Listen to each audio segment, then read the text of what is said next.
Picture this. Around 2038, a permanent robotic research station stands on the frozen red dunes of Mars. Fully autonomous, built entirely by machines, powered by resources mined right there on the planet, conducting long-term experiments on habitability, searching for signs of ancient or even present life, and quietly preparing the way for the first human footsteps. This is no distant dream. It's part of China's official planetary exploration roadmap, unveiled in March 2025 by the Deep Space Exploration Laboratory under the China National Space Administration, CNSA. Today, we're breaking down the real plan to turn Mars into humanity's next scientific frontier. Robot by robot. China's Mars story began with Tianwen-1 in 2020, a triumphant all-in-one mission delivering an orbiter, lander, and the Zhurong rover, making China the second nation to successfully operate on the Martian surface. Now, building on that success, CNSA's updated interplanetary strategy through 2050 targets habitability studies and the search for extraterrestrial life. The centerpiece, a robotic Mars research station targeted for around 2038.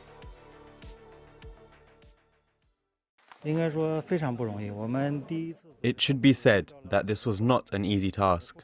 It is our first time down this path and we have met many difficulties. These past 5 years have been 5 years of innovative development for China's aerospace industry. Launch vehicles have been rapidly updated and replaced. A new generation of non-toxic, non-polluting launch vehicles, represented by the Long March 5, have been successively put into use. Commercial launch vehicles have continued to emerge, forming diversified development capabilities on land and at sea. Over the past 6 years, a total of 207 launches have been carried out, with the Long March series launch vehicles achieving a success rate of 96.7%. Accelerating the transfer and transformation of aerospace technological achievements into the economy and society. Major aerospace projects have delivered remarkable highlights. The construction of the Chinese space station has been fully implemented. 6 astronauts have successively entered the station, ushering in an era of long-term human presence. The Chang'e project has achieved a perfect conclusion with orbiting, landing, and sample return. Chang'e 4 achieved the first landing on the far side of the Moon and conducted roving exploration. Chang'e 5 returned 1,731 grams of lunar samples. Tianwen-1 realized China's aerospace leap from the Earth-Moon system to planetary exploration, leaving China's first mark on Mars. Space infrastructure has been continuously improved. The Beidou Global Satellite Navigation System has been completed and opened. The High-Resolution Earth Observation System has formed systematic capabilities and is widely serving various sectors. Innovation has driven the implementation of major projects. The Chinese space station and high-resolution Earth observation system have been built. New major projects, such as planetary exploration during the asteroid sample return phase, have been implemented. The development of heavy-lift launch vehicles has been promoted. A near-Earth small celestial body impact risk response system has been established. Key projects such as exploration at the edge of the solar system have been nurtured. The serialized development of new generation launch vehicles has been continuously promoted. The national space infrastructure has been steadily improved, and the capability of the Space Environment Governance System has been strengthened. Second, vigorously develop the space application industry and promote deep integration of space applications with the digital economy. Third, coordinate the layout of space science exploration. Fourth, create a favorable environment for aerospace development. Improve an innovation system with deep integration of industry, academia, research, and application. Strengthen the foundational capabilities of the aerospace industry. accelerate the practical expansion of aerospace technological achievements into the economy and society, expand the depth and breadth of international cooperation. China's aerospace actively participates in global governance of outer space, contributing Chinese solutions and Chinese wisdom in areas such as near-Earth small celestial body monitoring and response, planetary protection, and space traffic management.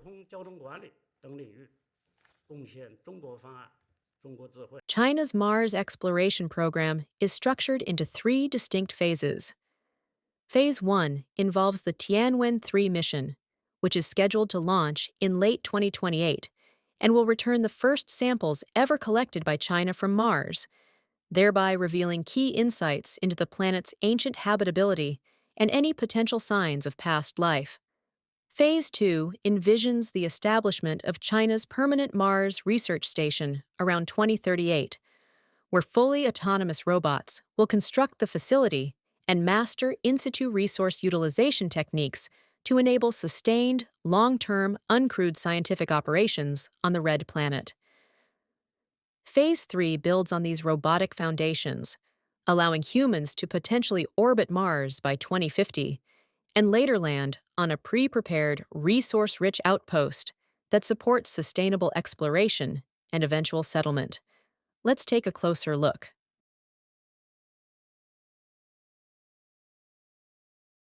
The roadmap starts with Phase 1, Tianwen-3, China's Mars sample return mission.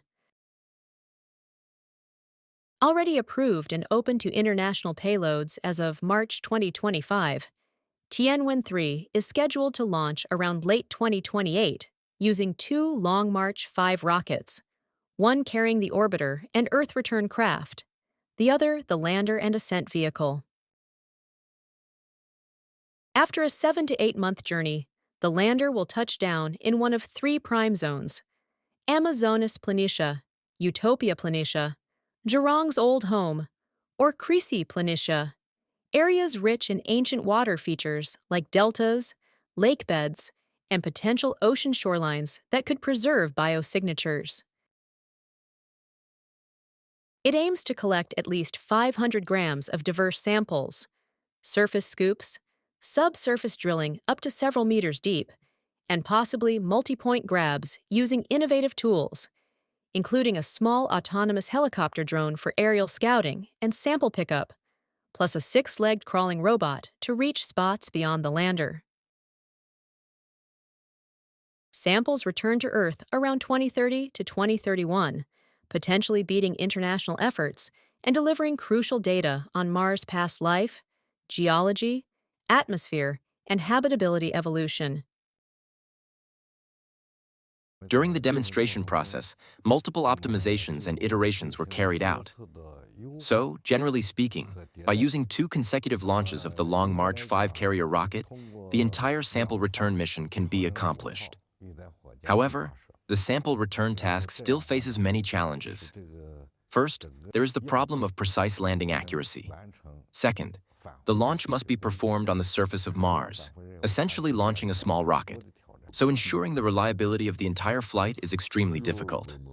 Third, the temperature on Mars is quite low, which poses challenges for the propellants currently used in our rockets.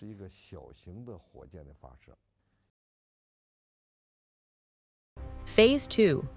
Around 2038, the Robotic Mars Research Station begins taking shape. This uncrewed permanent facility focuses first on in-situ resource utilization, ISRU, extracting and processing Martian resources like water ice from subsurface deposits and atmospheric CO2 to produce fuel, oxygen, water, and building materials. It will conduct extended environmental monitoring, biological experiments, and tests of technologies needed for long-term human presence, mirroring China's International Lunar Research Station strategy, where robots build the basics before humans arrive. The station will operate autonomously amid Mars' harsh realities: average temperatures around -60 Celsius, thin CO2 atmosphere, intense radiation, and planet-wide dust storms that can last months and slash solar power. Power likely combines large solar arrays, despite Mars receiving only about 40 to 50% of Earth's sunlight, with compact nuclear systems for reliable backup during storms. Communication delays of up to 20 minutes one way demand advanced AI for decision-making, fault recovery, and self-repair.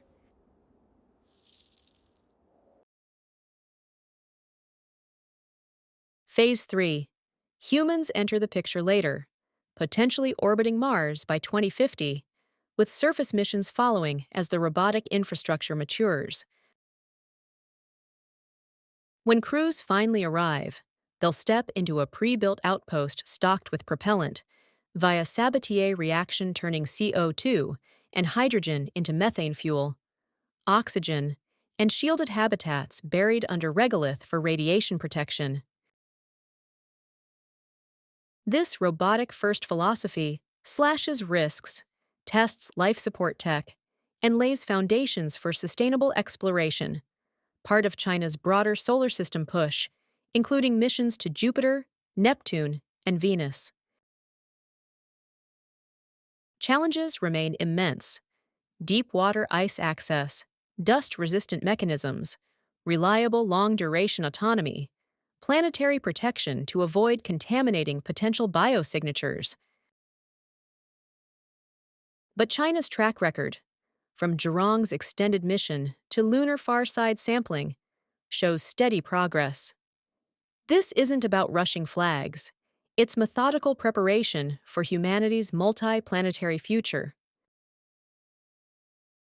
By 2038, Mars could host its first permanent robotic outpost, a quiet beacon of science, waiting.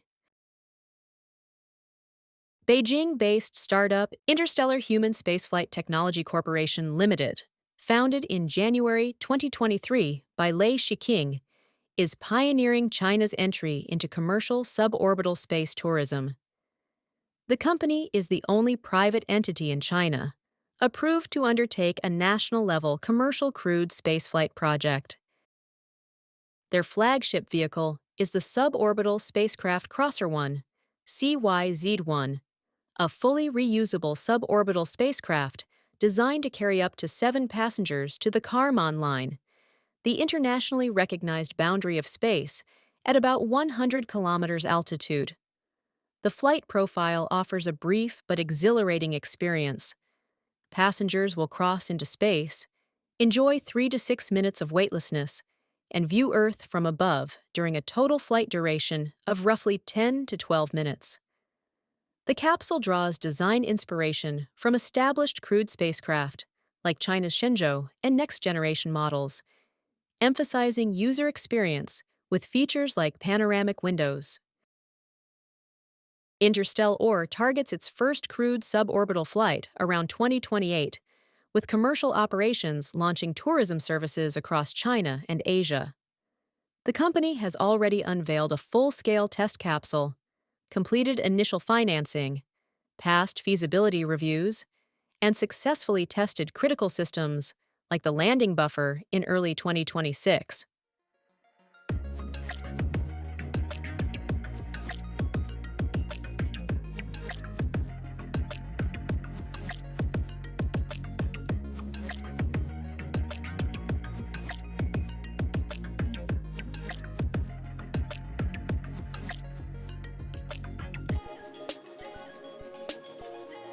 More than 3 spacecraft have been booked, with over 20 passengers signed up at approximately 3 million yuan, about 420,000 to 422,000 US dollars per seat.